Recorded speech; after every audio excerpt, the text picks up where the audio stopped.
Hi friends, എല്ലാവർക്കും നമസ്കാരം. അപ്പോൾ ഇന്ന് നമ്മൾ ഉണ്ടാക്കുന്നത് ഒരു ഇൻസ്റ്റൻറ്റ് മസാല ദോശയാണ്.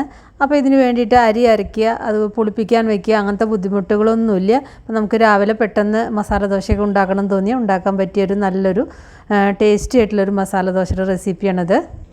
ഇത് നമുക്ക് പ്ലെയിൻ ദോശയായിട്ടും ഉണ്ടാക്കാം കേട്ടോ. അപ്പോൾ നമുക്ക് കണ്ടു നോക്കാം എങ്ങനെയാണ് ഉണ്ടാക്കുന്നതെന്ന്. അപ്പോൾ അതിന് മുന്നേ നമ്മുടെ ചാനൽ സബ്സ്ക്രൈബ് ചെയ്യാത്തവരുണ്ടെങ്കിൽ സബ്സ്ക്രൈബ് ചെയ്യാനും ഫോളോ ചെയ്യാനൊന്നും മറക്കണ്ട കേട്ടോ. അപ്പോൾ ഈ ഒരു റെസിപ്പി നമ്മുടെ ഒരു സബ്സ്ക്രൈബർ ആവശ്യപ്പെട്ടതനുസരിച്ച് കാണിക്കുകയാണ്.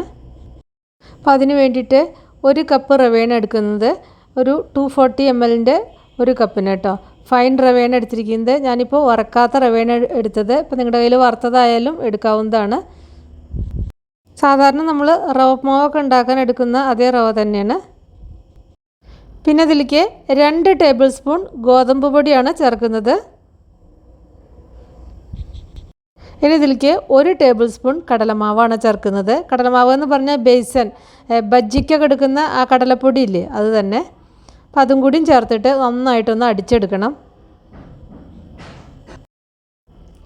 ഇത് ചേർക്കുമ്പോൾ ദോശയ്ക്ക് നല്ലൊരു ഗോൾഡൻ കളർ കിട്ടും, നല്ല രുചി ഉണ്ടായിരിക്കും, പിന്നെ ഹെൽത്തിയാണ്. ഇനി ഇത് നന്നായിട്ടൊന്ന് അടിച്ചെടുത്തിട്ടുണ്ട്. ഇതിലേക്ക് ഇനി ഒരു 1/4 കപ്പ് തൈരാണ് ചേർക്കുന്നത്. തൈര് അല്ലെങ്കിൽ മോര് ചേർക്കാം. അപ്പം ഞാനിപ്പോൾ തൈരാണ് ചേർക്കുന്നത്. 1/4 കപ്പ് അധികം പുളിയില്ലാത്ത ഫ്രഷ് ആയിട്ടുള്ള തൈര് തന്നെ ചേർക്കുക. പഴയ തൈര് ചേർക്കരുത് കേട്ടോ. നല്ല ഫ്രഷ് ആയിട്ട് ഉണ്ടാക്കിയിട്ടുള്ള തൈര് തന്നെ ചേർക്കുക. നിങ്ങൾ ഉപയോഗിക്കുന്നത് എങ്ങാനും പുളി ഉണ്ടെങ്കിൽ വേണമെങ്കിൽ തൈരിൻ്റെ അളവ് കുറച്ചിട്ടും ചേർക്കാം കേട്ടോ. ഇതിലേക്ക് കുറച്ച് വെള്ളം ചേർത്തിട്ട് ആവശ്യത്തിന് ഉപ്പും ചേർത്തിട്ട് നന്നായിട്ട് അടിച്ചെടുക്കാം. അപ്പോൾ ഇത് അരച്ചെടുത്തിട്ടുണ്ട്. ഇതിലേക്ക് 1/2 കപ്പ് വെള്ളം കൂടി ഞാൻ അരയ്ക്കുമ്പോൾ ചേർത്തിട്ടുണ്ടായിരുന്നു കേട്ടോ. ഇപ്പോൾ ഇത് നന്നായിട്ട് അരച്ചെടുത്തിട്ടുണ്ട്. ഇത് വളരെ നൈസായിട്ടുള്ള ചെറിയൊരു തരിയോട് കൂടിയിട്ടായിരിക്കും ഇത് അരച്ചെടുത്ത ബാറ്റർ ഉണ്ടായിരിക്കുക. വളരെ അങ്ങനെ വല്ലാതെ ഫൈൻ ബാറ്റർ ആയിരിക്കില്ല. ഇതിലേക്ക് കുറച്ചും കൂടി വെള്ളം ഞാൻ ആ മിക്സിയുടെ ജാറ് കഴുകിയിട്ട് അതും കൂടി ഇതിലേക്ക് ഒഴിച്ചിട്ട് മിക്സ് ചെയ്യുന്നുണ്ട്. ഉപ്പൊക്കെ നോക്കുക കേട്ടോ. എന്നിട്ട് ഇതൊരു 10 മിനിറ്റെങ്കിലും ഇത് റെസ്റ്റ് ചെയ്യാൻ വേണ്ടി വെക്കണം. ഇതിൽ വീണ്ടും ഒരു 1/4 കപ്പ് വെള്ളം കൂടി ഞാൻ ഒഴിച്ചിട്ടുണ്ട്. എന്നിട്ട് നന്നായിട്ടൊന്ന് മിക്സ് ചെയ്യണം. ഒരു മിനിറ്റ് ഇതൊന്ന് ഇങ്ങനെ നന്നായിട്ട് സ്പൂൺ കൊണ്ട് നന്നായിട്ട് മിക്സ് ചെയ്ത് കൊടുക്കുക. മാവ് റെസ്റ്റ് ചെയ്യാൻ വെച്ച സമയം കൊണ്ട് മസാല റെഡിയാക്കാം. ഇതിപ്പോൾ പ്ലെയിൻ ദോശയായിട്ടും മസാല ദോശയായിട്ടും കഴിക്കാം കേട്ടോ. അപ്പോൾ മസാല ദോശയായിട്ട് കഴിക്കാൻ വേണ്ടിയിട്ടുള്ള മസാലയാണ് ഇപ്പോൾ ഞാൻ കാണിക്കുന്നത്. അപ്പോൾ വെളിച്ചെണ്ണ ചൂടായി വരുമ്പോൾ ഒരു 1/4 ടീസ്പൂൺ കടുകിട്ട് പൊട്ടിക്കുക. അതിലേക്ക് ഒരു 1/2 ടീസ്പൂൺ ഉഴുന്ന് ചേർക്കുക. പിന്നെ ഒരു തണ്ട് കറിവേപ്പില, 2 ഉണക്കമുളക് ചേർക്കാം. പിന്നെ ഒരു സവാള, ഒരു മീഡിയം സൈസുള്ള സവാള ചെറുതായി അരിഞ്ഞതും കൂടി ചേർത്തിട്ട് വഴറ്റാം. ഇതിലേക്ക് 2 പച്ചമുളക് അരിഞ്ഞത്, പിന്നെ ഒരു ചെറിയൊരു കഷ്ണം ഇഞ്ചി അരിഞ്ഞതും കൂടി ചേർത്തിട്ട് വഴറ്റുക. കുറച്ച് ഉപ്പ് ചേർക്കാം കേട്ടോ. പിന്നെ ഒരു ക്യാരറ്റിൻ്റെ പകുതി ചെറുതായിട്ട് അരിഞ്ഞിട്ട് ചേർക്കാം. ക്യാരറ്റ് വേണമെങ്കിൽ വേവിച്ചിട്ടും ചേർക്കാം കേട്ടോ. ഇതിലേക്ക് ആവശ്യത്തിന് ഉപ്പിടുക. ഈ ക്യാരറ്റും ആ പച്ചമുളകും ഉള്ളിയൊക്കെ കൂടിയിട്ട് നന്നായിട്ടൊന്ന് വഴറ്റണം. ഇതിലേക്ക് ഒരു നുള്ള് മഞ്ഞൾപ്പൊടി കൂടി ചേർക്കുക. ഇപ്പോൾ എല്ലാം കൂടിയിട്ട് നന്നായിട്ടൊന്ന് വഴന്നു വന്നിട്ടുണ്ട്. ആ സവാളയൊക്കെ ഒന്ന് നല്ലൊരു ഗോൾഡൻ ബ്രൗൺ ഷെയ്ഡ് വരണം കേട്ടോ.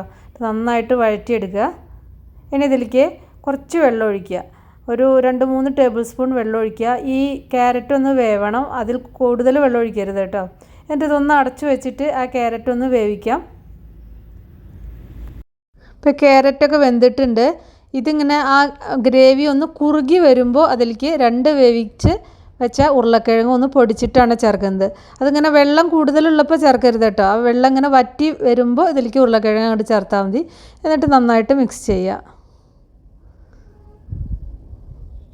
ഇപ്പോൾ ഉപ്പൊക്കെ കറക്റ്റാണോ നോക്കുക. അപ്പോൾ ഇത് മസാല ദോശയ്ക്കുള്ള മിക്സ് റെഡിയായി. ഞാൻ ഇതിലേക്ക് കുറച്ച് മല്ലിയില കൂടി ചേർക്കുന്നുണ്ട്. അപ്പോൾ ആദ്യം ഞാൻ സോഡ ചേർത്തിട്ട് കാണിക്കാം. അതിൻ്റെ ശേഷം ഞാൻ സോഡ ചേർക്കാതെ ദോശ എങ്ങനെയാണ് ഉണ്ടാവുകയെന്ന് രണ്ടും കാണിക്കുന്നുണ്ട്. അപ്പോൾ നിങ്ങൾ വീഡിയോ അവസാനം വരെ കാണണം കേട്ടോ, സ്കിപ്പ് ചെയ്യരുത്. അപ്പോൾ ഇത് അതിലേക്ക് ഒരു 1/4 ടീസ്പൂൺ ബേക്കിംഗ് സോഡ ചേർത്തിട്ട് നന്നായിട്ട് ഒന്ന് മിക്സ് ചെയ്തെടുത്തിട്ടുണ്ട്. ബേക്കിംഗ് സോഡ ചേർത്ത് കഴിഞ്ഞാൽ ഉടനെ തന്നെ ഉണ്ടാക്കണം കേട്ടോ. അപ്പോൾ റെസ്റ്റ് ചെയ്തതിന് ശേഷം മാത്രമാണ് ബേക്കിംഗ് സോഡ ചേർക്കാവൂ. ഇതേപോലെ മാവ് പരത്തുക. കട്ടിയിൽ പരത്തരുത്, ഒരു കയ്യിൽ മാവ് എടുത്തിട്ട് പരത്തിയാൽ മതി. എന്നിട്ട് മീഡിയം ഫ്ലെയിമിൻ്റെയും ഹൈ ഫ്ലെയിമിൻ്റെയും ഇടയിൽ വയ്ക്കുക. എന്നിട്ട് ഇതിങ്ങനെ നല്ലൊരു ലൈറ്റ് ഗോൾഡൻ കളർ ഇങ്ങനെ വരും. ഇപ്പോൾ കണ്ടില്ലേ നല്ലൊരു ഗോൾഡൻ കളർ വന്നിട്ടുണ്ട്. ആ സമയത്ത് ഇതിലേക്ക് നെയ്യ് അല്ലെങ്കിൽ ബട്ടർ അല്ലെങ്കിൽ ഓയിൽ എന്ത് വേണമെങ്കിൽ പുരട്ടി കൊടുക്കാം. ഞാനിപ്പോൾ നെയ്യാണ് പുരട്ടുന്നത്. നെയ്യാകുമ്പോൾ കുറച്ചും കൂടി ടേസ്റ്റ് ഉണ്ടായിരിക്കും. നെയ്യ് പുരട്ടുക. എന്നിട്ട് സാധാരണ ഈ ദോശ മറിച്ചിടില്ല, ഇതിങ്ങനെ ഫോൾഡ് ചെയ്ത് എടുക്കുകയാണ് ചെയ്യുക. നമ്മൾ കഴിക്കുന്ന സമയത്ത് ഇതിലേക്ക് മസാലയും അതുപോലെ മസാലയൊക്കെ ഇതിൻ്റെ ഉള്ളിൽ വെച്ചിട്ട് പിന്നെ ചട്നിയും സാമ്പാറും എന്താണെങ്കിൽ കൂട്ടിയിട്ട് കഴിക്കുക ചെയ്യുക. കണ്ടില്ലേ? അപ്പോൾ ഇതിങ്ങനെ ഒരു മീതെ ഇങ്ങനെ നല്ലൊരു ഷൈനിങ് ഒക്കെ ഉണ്ടായിരിക്കും ഈ സോഡ ചേർക്കുമ്പോൾ. ഇങ്ങനെയായിരിക്കും. പിന്നെ നല്ല മൊരിഞ്ഞ് വരും സോഡ ചേർക്കുമ്പോൾ. ഇതാണ് അതിൻ്റെ ഒരു വ്യത്യാസം എന്ന് പറഞ്ഞു കഴിഞ്ഞാൽ. ഇനി ഞാൻ സോഡ ചേർക്കാത്ത ദോശ കാണിച്ചു തരാം. അപ്പോൾ അതിന് മുന്നേ ഇത് എത്ര ഇങ്ങനെ മൊരിഞ്ഞ് എത്ര ക്രിസ്പി ആണെന്ന് ഞാൻ നിങ്ങൾക്കൊന്ന് കാണിച്ചു തരാം കേട്ടോ. കണ്ടില്ലേ? നല്ല മൊരിഞ്ഞ് നല്ല ക്രിസ്പി ആയിരിക്കും ഇങ്ങനെ സോഡ ചേർത്തിട്ട് ഉണ്ടാക്കുമ്പോൾ. കണ്ടില്ലേ? നല്ല മൊരിഞ്ഞിട്ടാണ്.